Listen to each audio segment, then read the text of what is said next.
guys, may kwento ako sa inyo. 2:00 ng umaga may kumakalos ko sa aming bubong. Panahon na naman para ihanda ang aking balisong.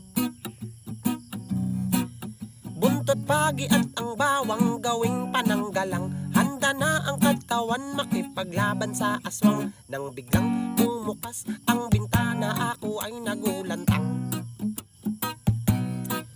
Saktong nagpatitigan kami ng di ko kilalang aswang.